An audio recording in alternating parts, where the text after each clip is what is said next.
नमस्ते दोस्तों, मैं हूँ सोनम। आप सभी का स्वागत करती हूँ love story in Hindi podcast channel पर। आप सुनने वाले हो short love stories in Hindi. तो चलिए सुन लीजिए। दो अनजान लोग एक दूसरे की जान बन जाते हैं, ये बरसात की कहानी। बरसात की एक रात, उस रात में एक लड़की और उसके साथ एक छोटी बच्ची दोनों ही भाग रहे थे। उनको देखकर विशाल ने अपनी कार रोक दी। कार में उन दोनों को बैठने के लिए कहा। अनजान लड़के के साथ वो कैसे जा सकती है, वो भी अपनी छोटी बच्ची के साथ। निधि ने उससे पूछा, आप हमारी हेल्प क्यों करना चाहते हो? वो लड़के ने जवाब दिया, सिर्फ इंसानियत की वजह से। मुझे इंसानियत पर बिल्कुल भरोसा नहीं है। प्लीज आप जा सकते हो। वो लड़का वही जिद पर अड़ जाता है, कहता है, लेकिन ऐसे बारिश के मौसम में आप अकेली इस बच्ची को लेकर क्यों जा रही हो? और यहाँ रोड भी अच्छा नहीं है, कोई और प्रॉब्लम हो सकती है। प्लीज प्लीज आप मुझ पर ट्रस्ट कर सकती हो। वो कहती है, क्यों क्यों ट्रस्ट करूं आप पर? क्या आप पर लिखा हुआ है आपके चेहरे पर? आप पर ट्रस्ट करना चाहिए। मुझे किसी पर ट्रस्ट नहीं है। मैं जा रही हूँ।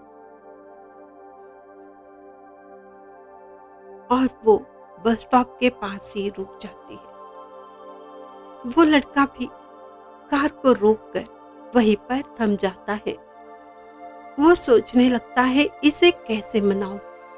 ये तो मुझ पर थोड़ा भी ट्रस्ट नहीं कर रही। उस लड़के का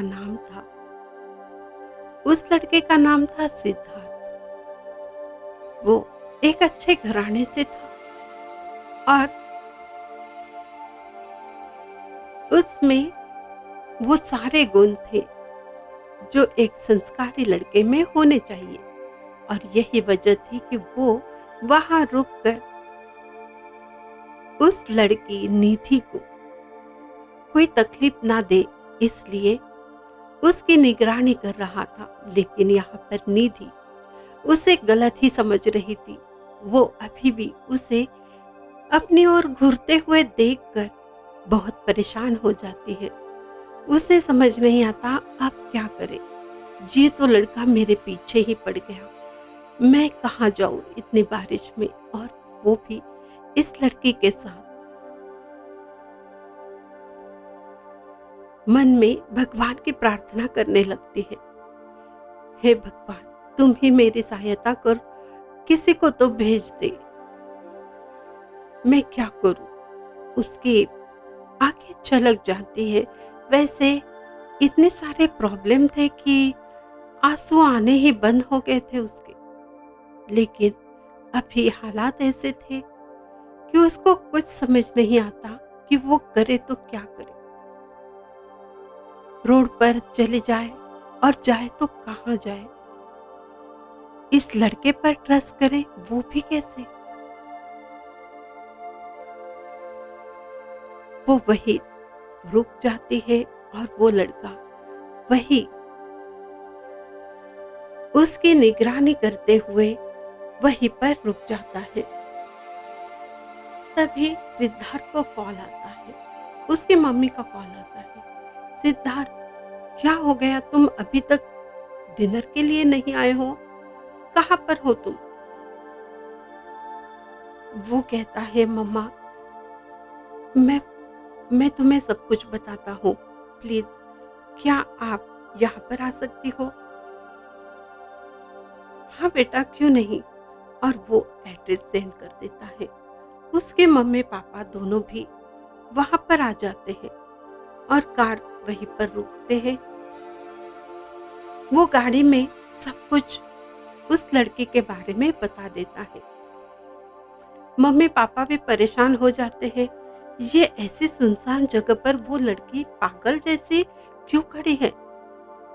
ओके ठीक है, मैं उससे बात करती हूँ। और फिर वो कार वहीं रुक जाती है पीछे। सिद्धार्थ के कार के पीछे वो रुकती है। फिर वो अम्ब्रेला पकड़कर वहाँ जहाँ पर निधि बैठी है बच्ची को लेकर, वहाँ सिद्धार्थ की मम्मी चली जाती है। उससे पूछती है, क्या हुआ बेटी, तुम यहाँ पर क्यों हो? और ये इतनी छोटी बच्ची को लेकर, वो तो बीमार हो सकती है।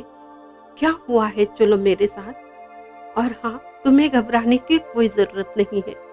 ये देखो, मैं एनजीओ चलाती हूँ और मैं सभी ऐसी तुम जैसे परेशान लड़कियों की, महिलाओं की मदद करती हूँ। ये देखो, मुझे तो गवर्नमेंट ने सम्मानित भी किया है। ये मेरे फोटोग्राफ देख लो, अब तो तुम्हें यकीन है ना? और वो जो सामने कार में खड़ा परेशान लड़का है, वो मेरा ही बेटा है, जिसे तुम शायद गलत समझ रही हो, जिसे तुम अभी तक गलत समझ रही हो। मेरे संस्कार है उसमें, वो कुछ गलत नहीं कर सकता। तो प्लीज अब तो तसल्ली हो गई हो, तुम मेरे साथ चलो, हमारे घर चलो। तुम्हारे जो भी प्रॉब्लम है वो सॉल्व हो जाएंगे। जैसे भगवान ने निधि की सुन ली, निधि उसके साथ चली जाती है। और वो सिद्धार्थ की मम्मी उस एक बड़े से बंगलों के पास उनकी गाड़ी रुक जाती है। वो उसे बहुत आदर से अंदर लेकर जाती है। उसके खाने पीने का, सोने का इंतजाम करते हैं और उससे कहते हैं, जो भी बात है हम कल कर लेंगे, अभी तुम आराम करो। निधि सोचती रहती है, क्या दुनिया में ऐसे भी लोग हैं? और एक मैं, पता नहीं मेरे साथ कितनी सारी मुश्किलें आती रही, लेकिन आज इस परिवार ने मुझे आसरा दिया है। और जिसे मैंने गलत समझा वो भी तो कितना अच्छा है, इतनी देर तक मेरे लिए रुका रहा, मेरी परेशानी में परेशान होता रहा। कौन होंगे ये लोग? सच में कोई फरिश्ते ही है। मॉर्निंग होने के बाद उसे कहते हैं, तुम अपने बेडरूम में, अपने कबर्ड में जो साड़ियाँ है, जो ड्रेसेस है मेरे बेटी के हैं, तुम पहन सकती हो और तुम रेडी होके चाय नाश्ते के लिए आ जाओ। और वो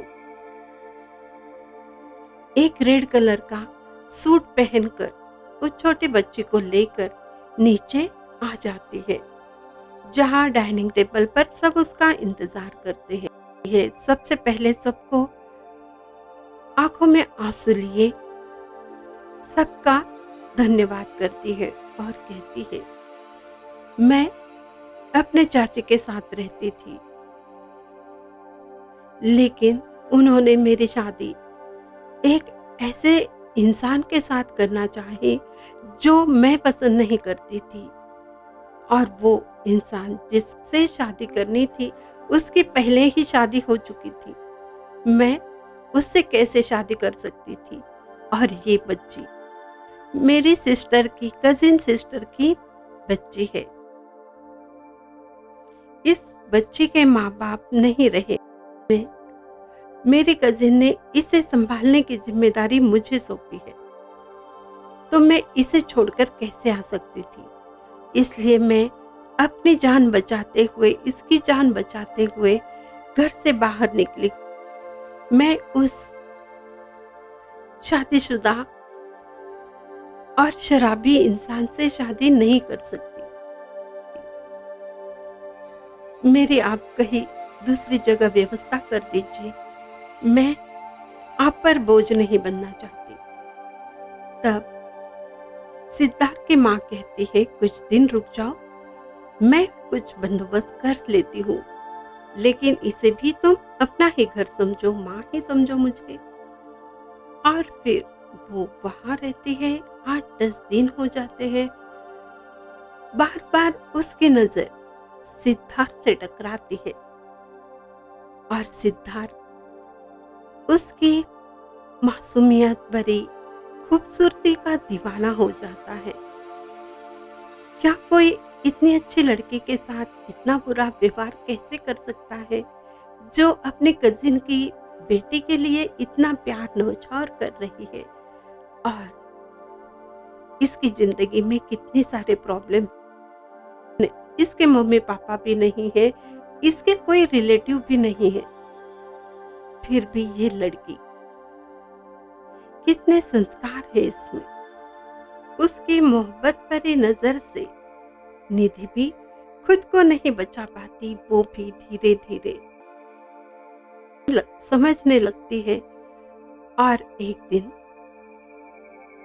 सिद्धार्थ उसे कह ही देता है, देखो तुम मुझे गलत मत समझना, तुम्हारी इस प्रॉब्लम की वजह से मैं तुम पर कोई उपकार कर रहा हूँ, ऐसा कुछ मत समझना। तुम मुझे ना भी कह सकती हो, मैं बुरा नहीं मानूंगा, लेकिन हाँ, मैं तुमसे प्यार करने लग गया हूँ।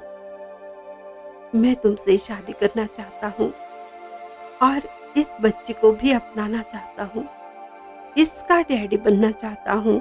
अगर तुम बुरा ना मानो, क्या ये हो सकता है? देखो तुम ना भी कह सकती हो। वो घबराते हुए कहता है। तब वो निधि हंसने लगती है और कहती है, आप तो किसी भगवान से कम नहीं हो। आपसे शादी करके तो मैं, मेरी पूरी जिंदगी, दोनों की जिंदगी में जैसे बाहर आ जाएगी। मुझे ये रिश्ता मंजूर है।